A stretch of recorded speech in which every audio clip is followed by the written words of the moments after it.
Hey, welcome back everyone. It is now March 19th of 2022, and ever since the very end of TV shows like The Mandalorian Season 2, The Bad Batch, and of course The Book of Boba Fett, a lot of Star Wars fans around the world have truly been very excited about what's to come for the Obi-Wan Kenobi TV show by Deborah Chow and other creators out there that are really steering things in the right direction for the Star Wars universe.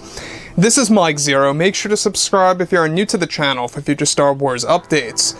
Also, by the way, guys, I am on Twitter at Mike01 if you guys want to go ahead and give me a follow on there. I do post a couple of entertaining things and really make sure to interact with you guys further. So what's even all the more exciting right now is that we are getting very close to the official full-length trailer of the Kenobi TV series. It's all said and done, it's all finished, and it is going to be releasing sometime in early May. Very likely to be May the 4th for all we know, but it is going to be early May nonetheless.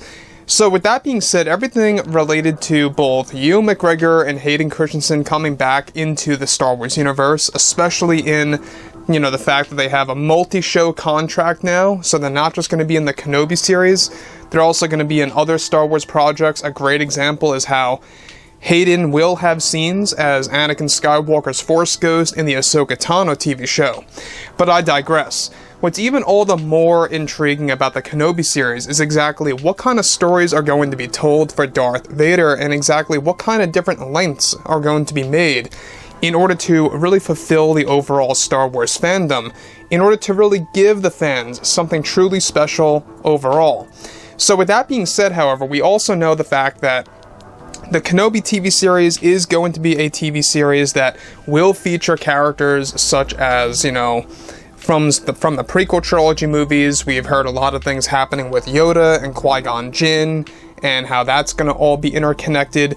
However, one major aspect of the series has a lot to do with Darth Vader's personal side of the story. So, with Deborah Chow actively working on the Kenobi series in post-production, they have recently finished the full trailer for the series that is set to release in early May. Now, it's described, however, that currently one of the major scenes for the Kenobi series that is being worked on right now involves a sequence with Darth Vader inside of his meditation chamber, where he is described to have no mask on his face in the scene. Hayden is described to be the one playing Vader in the shot, where he begins to hear voices from the past that range from, of course, Qui-Gon Jinn to Obi-Wan Kenobi, Yoda, and finally leading to Padme Amidala. Now, it's noted that this all is happening in Vader's mind while he is actually in the meditation chamber, and he is helmetless, and his helmet is being prepared after his first fight with Obi-Wan Kenobi, where Vader loses against Kenobi. As the series will hold two fights between the two, this sequence eventually escalates to a point in time where Vader suits up and travels down into the depths of his castle on Mustafar, where he begins to communicate with one of the characters that appears to be the Bishop from Vader Immortal. So I don't know if you guys remember anything about Vader Immortal and the Bishop. Go ahead and look it up. It's a very interesting character that holds a lot of powers and a lot of ties to the Force. But we'll get into that a little bit later. So this is where Vader begins to talk about Padme Amidala and the magic of resurrection using a certain device that will be referenced, at least, in the series.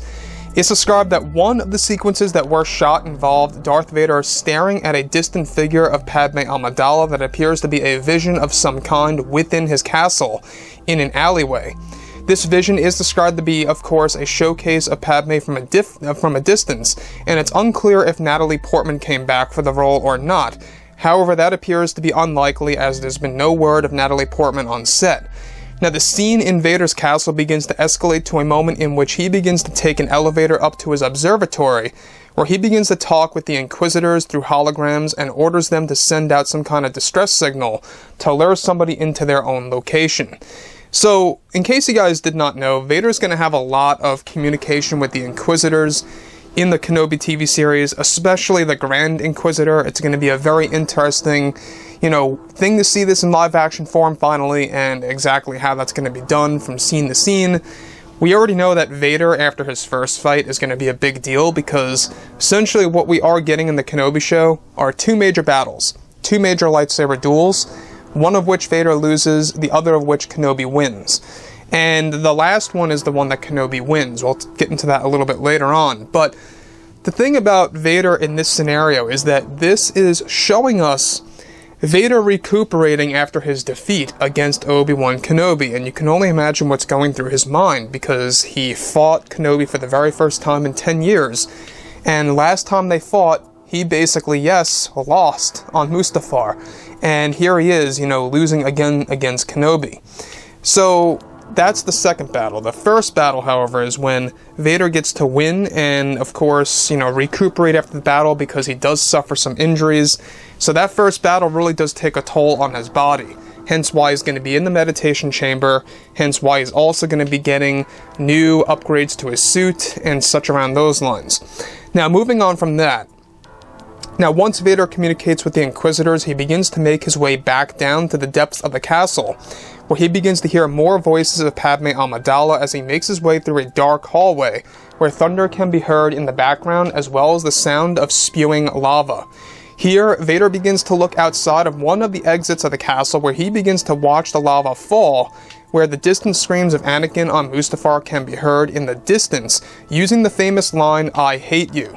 So in case you guys didn't know this as well, Deborah Chow wanted to make sure that she was going to use not only old footage from Revenge of the Sith, we're talking about deleted scenes that we have never seen before, but also using some of the dialogue pieces, some of the lines of dialogue from Revenge of the Sith and throwing that into the TV show.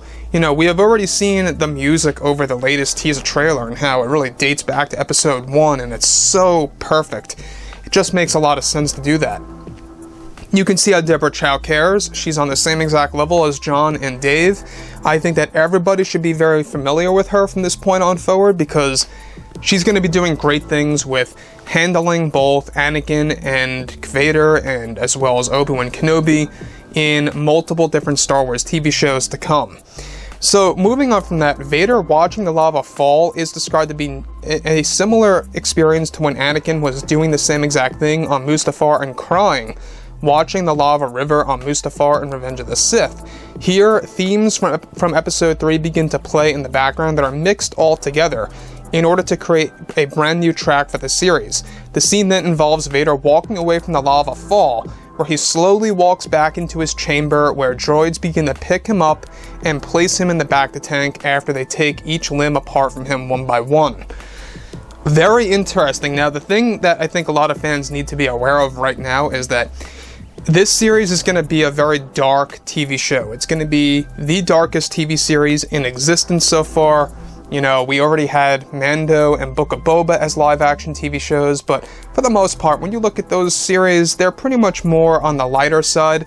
This show is going to be very dark and gritty, and you can just tell how it is in the official trailer. You can see, everything ranging from what they're going to do with Darth Vader, what they're going to do with the Inquisitors, and Obi-Wan Kenobi still recuperating from all those years ago when he had to fight his best friend Anakin and destroyed him into becoming Darth Vader. There's a lot of stories to be told in this new series, and I think that Deborah Chow she's going to nail it. I think that she's really going to do something very special for the fandom and really delivering an experience like no other before that we have never seen. Again, she wants to make sure that these duels also are going to be very iconic and not really lackluster at all. So anyways, guys, drop a comment below. Let me know about all this in the comments, and if you guys did enjoy the content for today, make sure to drop a thumbs up on this video to support the channel. I thank you all so very much for the kind support, and I'll catch you guys next time.